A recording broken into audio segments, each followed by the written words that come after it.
Pada waktunya, pasar akan menghajar kita, beri pelajaran, kelar, habis modal. Trading itu seperti maraton kok, ada perjalanan panjang, bukan sprint, bukan dalam seminggu profit 100%. Pak, ini lagi rame bahas CPI, Pak. Tadi malam kan data CPI keluar sama core CPI. CPI-nya memanas, ekspektasi suku bunga juga jadi naik. So ini akhirnya menguatkan dolar. Oke. Nah, dolar kan punya korelasi negatif terhadap XAUSD. Ini dari minggu lalu kita udah buat analisa kan Iya. bahwa akan besar kemungkinan terjadi koreksi harga. Di dalam konten-konten kita udah bahas kok bagaimana cara menggunakan analisa fundamental Oke. dan Teknikal, teknikal. betul. Ya tinggal tonton aja. Pak, kita langsung bahas apa nih? Yang episode 27? Kita bahas yang rasional aja lah. Oke, langsung ke Trading room aja lah. Boleh. Oke.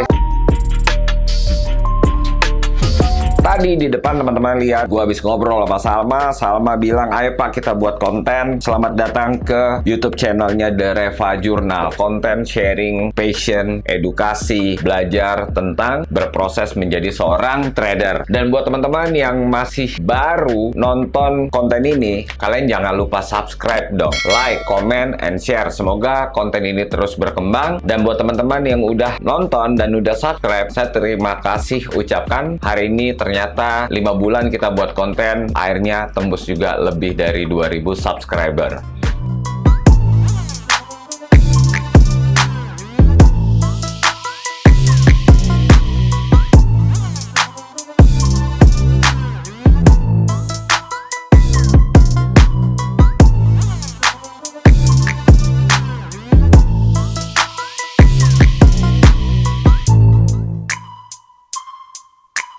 Banyak banget trader yang salah langkah karena tidak mengenali kesalahannya. 9 cara bangkrut menjadi trader. Gua akan bahas yang pertama. Tidak punya skill memadai. Kalian tahu nggak bahwa di dalam profesi apapun, sebut aja lawyer, dokter, model, olahragawan, pembalap, itu jelas butuh skill. Termasuk trader. Trader ini profesi. Ada yang mikir jadi trader, tiba-tiba langsung sukses. What do you think? Common sense-nya udah oke apa belum? Apa iya ada dokter hari ini jadi mahasiswa, daftar, and then besok dia udah jadi dokter spesialis terkenal, seolah-olah nggak ada proses. Inilah zaman sekarang, begitu banyak orang yang menyampingkan yang namanya proses. Atau mungkin tiba-tiba ada marketing dari perusahaan broker menawarkan, "Pak, Bu, sini saya yang bantu tradingin Bapak sama Ibu. Bapak Ibu nggak usah belajar, saya aja yang pusing." Percayalah, kalau seperti itu udah uangnya hilang, ilmunya nggak dapet. Sementara untuk menjadi trader, yang kita harus lakukan adalah kita punya skill dong. Kalau gue lebih bagus gue loss karena gue belajar daripada gue loss, ilmu nggak dapat, modal pun lenyap. Pakai logika. Kenapa? Integritas, mempelajari yang namanya skill. Jadi suka nggak mau sukses ya jangan punya skill. Gampang, tinggal buat alasan aja. Berhasil itu pilihan kok, gagal itu juga pilihan. Tinggal buat alasan aja. Males belajar, susah, ya udah nggak usah trading. Simple toh kalau gue. Berikutnya adalah trading tanpa sistem. Sama aja nggak punya rencana trading. Ini yang disebut dengan sistem trading. Trading tanpa panduan ini akhirnya hanya mengandalkan emosi, feeling, atau saran orang yang nggak kompeten. Akhirnya ketika melakukan kesalahan secara konsisten, mengakibatkan ya ruginya konsisten juga. Bener nggak? Dalam konteks trading, sistem trading ini adalah cara atau aturan trading yang terorganisir, teratur, diterapkan secara atau berulang-ulang. Bagian trader ini menyebutkan juga sistem trading ini sebagai trading plan. Ya pengertiannya sama aja. Panduan kita untuk melakukan transaksi jual beli, anggap aja kayak seperti rambu lalu lintas. Rambu lalu lintas ini kan gunanya untuk ngatur kita. Sama di dalam trading juga ada aturan, money management, risk per trade, kapan kita entry, kapan kita exit. Kalau kita langgar, ya pasti fail. Terus berikutnya adalah modal asal-asalan. Ini yang justru bisa membuat seorang trader hancur. Kenapa begitu? Karena di dalam trading, ketika kita masuk ke dalam pasar, tahu nggak, kita pasti ada modal. Nah, waktu masuk ke dalam pasar, yang kita gunakan itu adalah margin. Tanpa memperhitungkan margin yang tepat ketika open posisi, atau misalnya contoh, oh saya mau pakai equity $1.000, oke, pakai 0,01 per trade 1%. Berarti kalau 1% $10 dong, logikanya setiap rugi, anggap untungnya juga 1%. Dengan 1%, pertanyaan saya, orang akan gatel nggak? Pasti gatel. Kenapa? Kecil banget 1%, gedein ah. Dan yang terjadi, apakah analisa pasti profit terus? Nah, trader yang serakah biasanya nggak akan mau paham bahwa pentingnya volume size. logis. Makin kita nggak paham tentang ini, dan kita nggak tahu kapan analisa kita salah, yang ada, kelar kita punya equity. Margin call langsung bukan di depan mata, langsung hantam kita. Kalau kita lakukan lagi tanpa evaluasi, akan direpetisi lagi dong kesalahannya. Nah, kalau terus-menerus bangkrut nggak? Bangkrut dong. Berikutnya, trading melawan tren. Saya ingat satu pepatah, salah satu trader yang sukses. Jangan pernah mengetes kedalamannya sungai. Udah jelas-jelas trennya bearish. Contoh, dia sikat buy tanpa pakai stop loss. Tidak mau melakukan cut loss. Pakai pula volume besar. Ingat nggak? Ada quotes namanya trend is your friend. That's why seorang trader harus paham analisa. Harus ngerti situasi ekonomi. Harus mau baca. Ini suka nggak suka kita harus pelajari bahwa tren pasar itu wajib kita kenali. Kita udah buatin kok konten bagaimana cara mengenali tren pasar. Nah, berikutnya adalah merasa lebih pintar daripada pasar. Saya aja selalu punya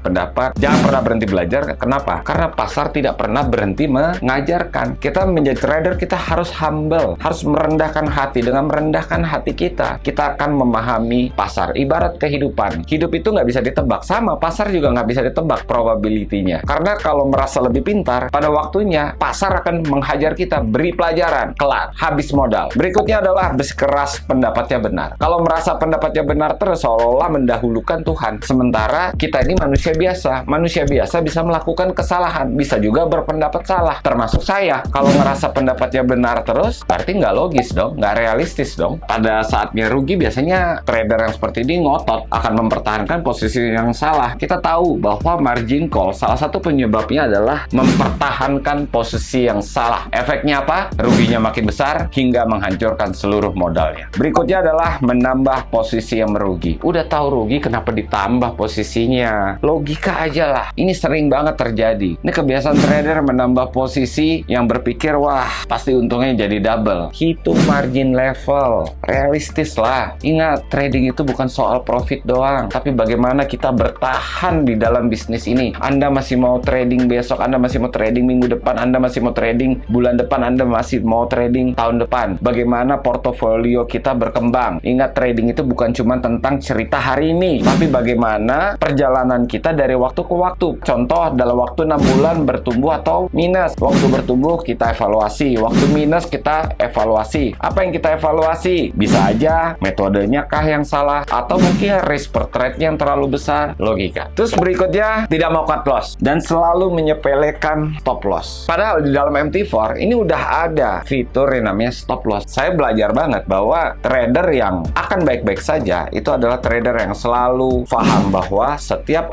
posisi gunakan stop loss. Terus berikutnya adalah ikut-ikut belajar dengan trader abal-abal, trader KW yang menawarkan sukses dalam waktu singkat. Wait, bahaya banget ini yang seperti ini. Ya, sekarang saya nggak bisa salahin teman-teman. Kenapa? Semua orang pengen belajar, tapi belajar dengan sumber yang benar itu adalah cara tepat. Zaman sekarang sosial media begitu gampang banget, tinggal buat konten, tonton, ngaku-ngaku sukses, selesai. Ya, kita tahulah beberapa case belakangan ini. Tapi simple kok. Mau tahu nggak cara agar teman-teman tidak kena dengan oknum mentor abal-abal? Gampang. Kalau udah ada di dalam edukasinya yang mengatakan sukses dalam waktu singkat, kamu trading $10.000, minggu depan kamu pasti dapat $20.000, atau menawarkan iming-iming janji profit dalam waktu singkat, atau yang menawarkan profit konsisten. Mana ada profit konsisten? Trading itu seperti maraton kok. Ada perjalanan panjang, bukan sprint. Bukan dalam seminggu profit 100%, bukan dalam satu bulan profit sekian ratus persen. Gunakan common sense, teman-teman. Bukannya kita mendiskriminasikan kesalahan-kesalahan atau trader yang melakukan kesalahan-kesalahan ini. Justru saya pun juga pernah melakukan kesalahan-kesalahan ini. Disinilah kita belajar mengenali kesalahan untuk jadi lebih baik lagi. Kenapa? Karena memang hidup itu harus terus belajar. Suka nggak suka, mau profesi apapun, kita harus belajar terus. Saya yakin kok, orang-orang yang nonton sampai video ini selesai adalah orang-orang yang punya tekad kuat mau belajar. Saya doakan teman-teman bisa lebih